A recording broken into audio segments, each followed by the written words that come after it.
Bien ou quoi? T'habites dans le coin ou quoi? Welcome back to Pro Cycling Manager 2020 for the first stage of the Critérium du Dauphiné. We're back with the nearly daily, UCI races now after the Tour de Pologne. A few days ago, we're now heading to France for what would be the final race before the Tour de France for many, many riders. The Critérium du Dauphiné libéré, 5 stages, same as the Tour de Pologne. We'll have starting Saint-Germain-Mont-d'Or, Saint-Christophe-en-Jarez, which I believe one of the hills has been removed in real life, but I could be wrong. Vienne, Col de Porte, Coran, Saint-Martin-de-Belleville, Ugine-Megève, and Megève. We have a start list, credits to Leonardo, I believe.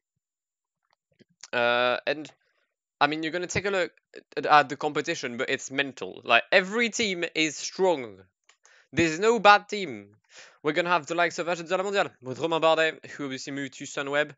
Arkea, but I've already taken them this year. Now, let's be real. I've taken Thibaut Pinot for the Tour last year, I believe. Wait, did I?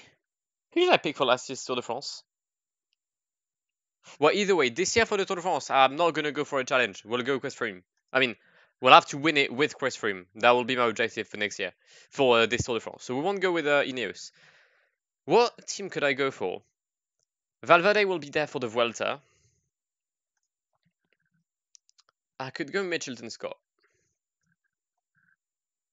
We're going to go Mitchelton Scott. Go on. Alright, let's go. I mean, you knew what team I had picked. I hadn't. No, actually, I've already taken Mitchelton Scott this year. Shit. Did I take EF? I didn't take EF. We're going to go with EF.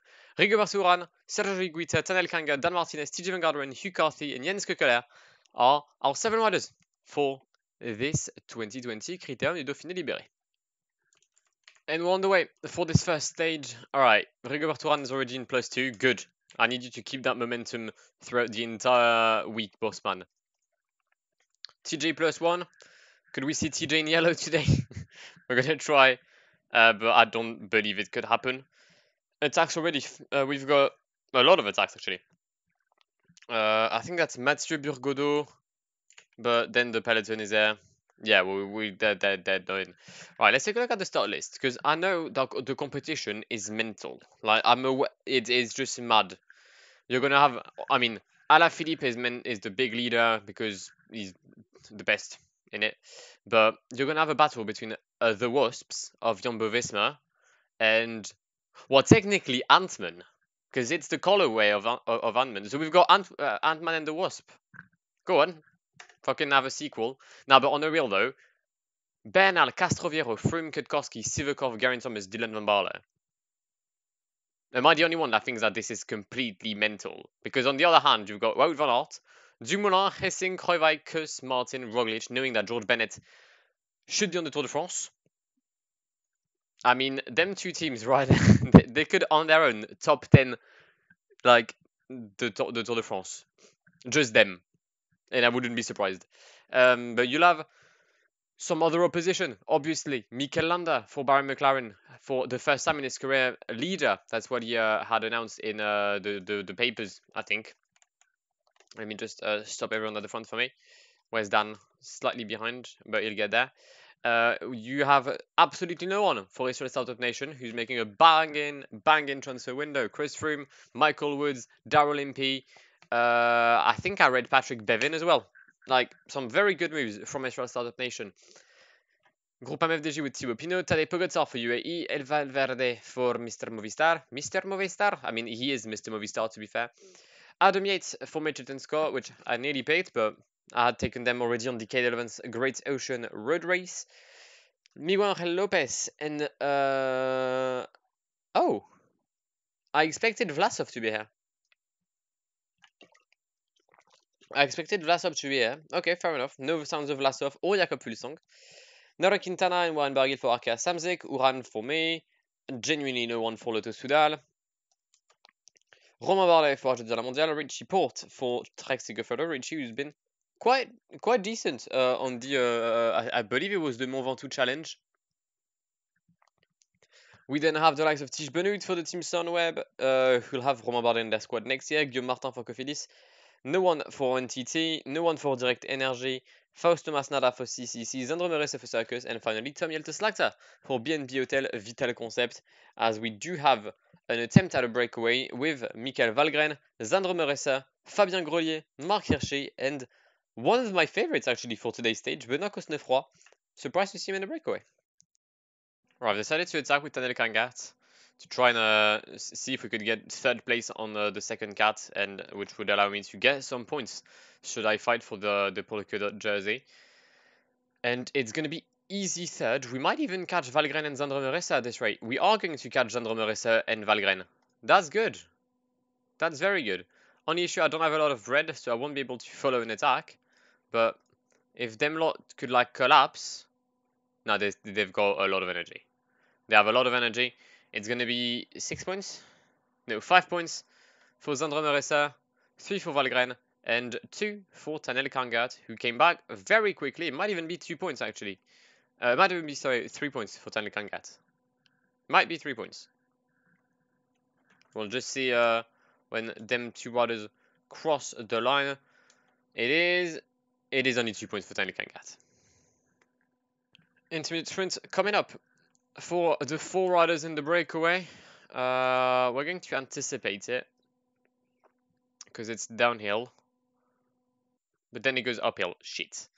Right, we're still going to try and maintain our first position. We need to get water with everyone. I didn't look absolutely nowhere for water because I was just doing other stuff in it. But we got third place, sorry. Who joined us? Marc Hirschi joined us in the breakaway, and Benoît Cosnefroy is still chasing. Approaching the summit of the Côte de Saint-Éan, and they have surprised me. That is really uncool. I was making like a comment for the video and you two attack me like that. Outrageous. Yeah, I'm just gonna let them have it. Meanwhile, in the peloton, oh god, we're very, very badly placed. What's going on right now? Why am I mean, I'm not paying attention at all to the race, but that shouldn't be an issue, or shouldn't be an excuse for my riders just to get dropped because they want to. Absolute pricks. And crash in the peloton. Crash, Roman Kreuziger, and Pierre Latour have yeeted themselves on the ground. Big L for one of the many signings from Direct Energy in this early transfer window. And alongside the former winner of the Amstel Gold Race, I believe, Roman Kreuziger. 1 minute is the gap for Zandro Meresa and Michael Valgren as they approach the Côte de l'Émieux, 2 kilometers until the summit. 3 more points available for whoever will be on top or will cross the summit in first place. Against Ricola, you can get me water. I'd love that. I'm gonna be a bit more attentive because in the early kilometers I genuinely did nothing. Didn't pay attention, but now to quote Mr. Strange, we're in the end game now. One rider still ahead, Michael Valgren, as he's gonna get the 4 points at the Col de la Gachet, the 3 points actually, meaning that him and Zandro Meresa will be tied on 13 coming at the end of this stage. I don't expect any of these two guys to get the points attack from Darrell Impey. See, I expected this to be like Adam Yates. But no, Tadej Pogacar is already here with Primož Roglic. You can appreciate the horrendous. No, it's not horrendous. I don't mind it. I just feel like they could have done a bit more for the national kit. But overall, it's a good kit. I like the design. I like the 3 mountain, which like the symbol of Slovenia. Oh, 2 riders dropped. 2 favorites actually. Warren Barguil and Nero Quintana. Oh, Big L. They'll come back, but El Fuarcasa, Nero Quintana might not come back, Nero Quintana is not going to come back.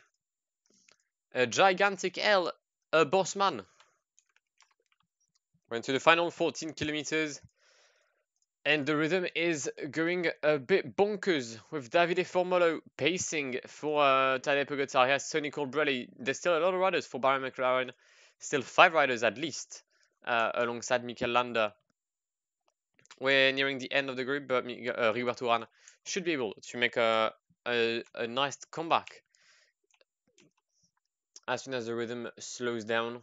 I think the two riders from Arkea are back in. Yeah, his Barguil and his Quintana, but they're struggling, you know. And Nairo Quintana once again is dropped with 10 kilometers left on the clock. That is really, really surprising from the Colombian former white jersey on the Tour de France. Nairo Quintana struggling. The same applies to Juan Barguil, staying at the back of the group here. Weird. Very weird. 7 kilometers left before reaching Saint-Christophe-en-Jarret. Come on. Rigoberto is doing fine. We're going to ask Higuita and Rigo to be at the front of the group, or at least a bit higher. Okay, come on. We can actually, yeah, we're gonna have Sergio like having the rhythm. I feel like that could be good. Strong rhythm from Sergio Higuita. Attacks from Bob Jungels, at least acceleration from Bob Jungels. Dan Martinez is going to stop his rhythm. TJ, what are you doing? 3 kilometers left. The train for Julien Lafilippe is well and truly on the way here. Rigo is still doing good. I mean, I won't be able to fight for the win, I believe, but we'll be there, innit? Hugh Carthy can stop.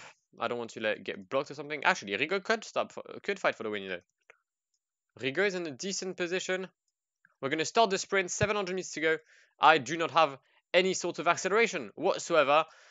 Julien Lafilippe wins in Saint-Christophe-en-Jarret ahead of Simon Yates, Valverde, Rigoberto Uran, Tadej Pogacar, Dan Martin, Richie Porte, Miguel Angel Lopez, and Romain Bardet to complete the top 10. Bernal in 10th, actually. I was going to say there isn't a single Ineos or Jan Morada in the top 10, but then Bernal does this. Fuck you, Egan. And no gaps. Unexpected gaps. Shit. Okay. Well, Julien Lafilippe takes the lead in this GC.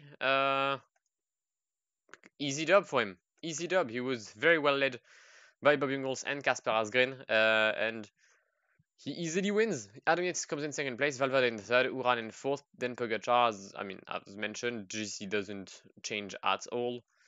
Points-wise, Alaphilippe. Mountain-wise, Sandro Meresa. Best young rider, Tadej Pogacar. Best team, EF. Up the tags. No, that's hashtag United. That's not EF. But we'll take it. Nevertheless, this is where we're going to wrap up this episode. The next episode will be tomorrow for the stage between Vienne and the Col de Port, the first out of 4 consecutive mountain stages. This is going to be a very, very tough tour. I can tell you that. But yeah, it'll be tomorrow on the channel. To make sure to see it, then please do consider subscribing to the channel if you haven't done so already. If you're new on here, then please follow me on my social medias. The links are in the description down below. You can leave a like, obviously, if you enjoyed the video. If you didn't, then please do let me know in the comments as well, and I'll make sure to answer it. But as I said, I'll see you tomorrow. My name has been Blacko. It has been an absolute pleasure talking to you guys. Have a great day, and goodbye. Pull up in the gold, I'm leading. But them other man need feeding. I don't wanna go Bombay. Them I don't know what I do when I go from Beeling. Leading the pack in black and I'm on with the bag. Snapping with a phone and die. Boss up a man with a duster. Put him in the drip and sit blockbuster.